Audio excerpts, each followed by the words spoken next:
Cinema ಅಖಾಡಕ್ಕಿಳಿದ rakhi ಬಾಯ್. ರಾವಣನ ಪಾತ್ರಕ್ಕೆ ಯಶ್ ಪಡೆದಿರುವ ಸಂಭಾವನೆ ಎಷ್ಟು? ಭಾರತ ಸಿನಿರಂಗದ ಅತ್ಯಂತ ನಿರೀಕ್ಷಿತ ಸಿನಿಮಾಗಳಲ್ಲಿ ಸದ್ಯ ರಾಮಾಯಣಕ್ಕೆ ಅಗ್ರಸ್ಥಾನವಿದೆ. ನಿತೀಶ್ ತಿವಾರಿ ನಿರ್ದೇಶನದ ರಾಮಾಯಣ 2 ಭಾಗಗಳಲ್ಲಿ ತೆರೆಗೆ ಬರಲಿದೆ. ಈಗಾಗಲೇ ರಾಮಾಯಣದ ಬಗ್ಗೆ ಅಭಿಮಾನಿಗಳು ಸೇರಿದಂತೆ ಸಿನಿದುನಿಯ ಅತಿರಥದಲ್ಲೂ ಅಪಾರ ನಿರೀಕ್ಷೆ ಇದೆ. Bollywood super star Ranbir Kapoor ರಾಮನಾಗಿ ನಟಿಸ್ತಾ ಇದ್ರೆ, ಸಾಯಿ ಪಲ್ಲವಿ ಸೀತಾಮಾತೆಯಾಗ್ತಿದ್ದಾರೆ. ಆದ್ರೆ ಇದೆಲ್ಲವನ್ನ ಮೀರಿದ ವಿಷಯವೆಂದ್ರೆ ರಾವಣನ ಪಾತ್ರಧಾರಿ ಯಶ್. ಹೌದು, ಯಶ್ ಈ ಸಿನಿಮಾಗೆ ಸಂಭಾವನೆಯನ್ನ ಎಷ್ಟು ಪಡೆದಿದ್ದಾರೆ ಗೊತ್ತಾ? ಕೆಜಿಎಫ್ಗಿಂತ 15 ಪಟ್ಟು ಹೆಚ್ಚಿನ ಸಂಭಾವನೆ ಆಫರ್. ಕೇವಲ ನಟನಾಗಲು ಒಪ್ಪದ ರಾಕಿಂಗ್ ಸ್ಟಾರ್. ಹಾಗೆ ನೋಡಿದ್ರೆ ರಾಮಾಯಣ ಆರಂಭದಿಂದಲೂ ಒಂದಿಲ್ಲೊಂದು ವಿಚಾರಕ್ಕೆ ಸುದ್ದಿಯಾಗುತ್ತಲೇ ಬಂದಿದೆ. ಆರಂಭದಲ್ಲಿ ರಾಮನ ಪಾತ್ರಕ್ಕೆ ರಣಬೀರ್ ಆಯ್ಕೆಯಾದ್ರೂ ಸೀತೆ ಪಾತ್ರದ ವಿಚಾರದಲ್ಲಿ ಒಂದಷ್ಟು ಗೊಂದಲ, ವಿರೋಧಗಳು ಮೂಡಿದ್ದು ಸುಳ್ಳಲ್ಲ.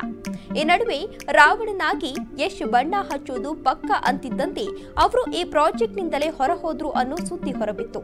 ಆದ್ರೆ ಅಚ್ಚರಿ ವಿಚಾರ ಇರೋದೇ ಇಲ್ಲಿ. ಅಸಲಿಗೆ ಯಶ್ ರಾವಣನ ಪಾತ್ರಕ್ಕೆ ನಿರ್ಮಾಪಕರು ಮೊದಲಿಗೆ 150 ಕೋಟಿಯ ಸಂಭಾವನೆಯನ್ನ ನಿಗದಿ ಮಾಡಿದ್ರು. ಸದ್ಯಕ್ಕೆ ಭಾರತದ ಅತಿ ದುಬಾರಿ ವಿಲನ್ ಯಶ್ ಅಂತಲೇ ಹೇಳಲಾಗ್ತಿತ್ತು. ಆದ್ರೆ ಈ ಆಫರ್ ಅನ್ನ ಯಶ್ ಸಾರಾಸಗಟ ತಳ್ಳಿ ಹಾಕಿದ್ರು. ಹಾಗೆ ನೋಡಿದ್ರೆ ಯಶ್ ಕೆಜಿಎಫ್ ಸಿನಿಮಾಗೆ ಪಡೆದದ್ದು 15 ಕೋಟಿ ಮಾತ್ರ. ಅಲ್ಲಿಗೆ ಸರಿಸುಮಾರು 13 ಪಟ್ಟು ಹೆಚ್ಚಿನ ಸಂಭಾವನೆ ಆಫರ್ ಮಾಡಲಾಗಿತ್ತು. ಈ ಮೂಲಕ ಓರ್ವ ನಟ ತನ್ನ ಸಂಭಾವನೆಯನ್ನ ಪ್ರತಿಶತ 1200ಕ್ಕೂ ಹೆಚ್ಚು ಏರಿಕೆ ಕಂಡಂತಾಗಿತ್ತು. ಆದ್ರೆ ಯಶ್ ಇದಕ್ಕೆ ಸುತಾರಾಂ ಒಪ್ಲೇ ಇಲ್ಲ.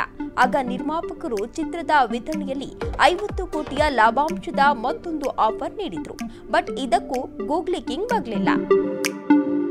ನಿರ್ಮಾಪಕನಾಗಿ ಎಂಟ್ರಿ ಕೊಟ್ಟ ರಾವಣ. ರಾಮಾಯಣದಿಂದ ಯಶ್ ನಿರೀಕ್ಷೆ ಏನು? ಹಾಗೆ ನೋಡಿದ್ರೆ ಯಶ್ ನಿರ್ಮಾಪಕರ 200 ಕೋಟಿ ಆಫರ್ ಒಪ್ಪಿಕೊಂಡು ರಾವಣನಾಗಿದ್ರೆ ಸೇಫ್ ಅನ್ನಬಹುದಿತ್ತು. ಬಟ್ ಅವರು ಹಾಗೆ ಮಾಡಲಿಲ್ಲ. ಕೇವಲ ನಟನಾಗಿ ಅಲ್ಲ, ಜೊತೆಗೆ ನಿರ್ಮಾಪಕನಾಗಿಯೂ ಸಿನಿಮಾದ ಅಂಗವಾಗ್ತೀನಿ ಅಂದಿದ್ರು ಯಶ್. ಹೀಗಾಗಿ ರಾಮಾಯಣದ ಭಾಗವಾಗಲು ಮುಂದಾದ ಯಶ್ ಲೆಕ್ಕಾಚಾರವಾದ್ರೂ ಏನು? 2 ಭಾಗಗಳಲ್ಲಿ ಬರ್ತಿರೋ ರಾಮಾಯಣ ಹೇಳಿ ಕೇಳಿ ಭಾರತೀಯರ ಅಂತರಂಗದಲ್ಲಿ ಅವಿತಿರುವಂತಹ ಶ್ರದ್ಧೆಯ ಅವಿಭಾಜ್ಯವಾಗಿದೆ.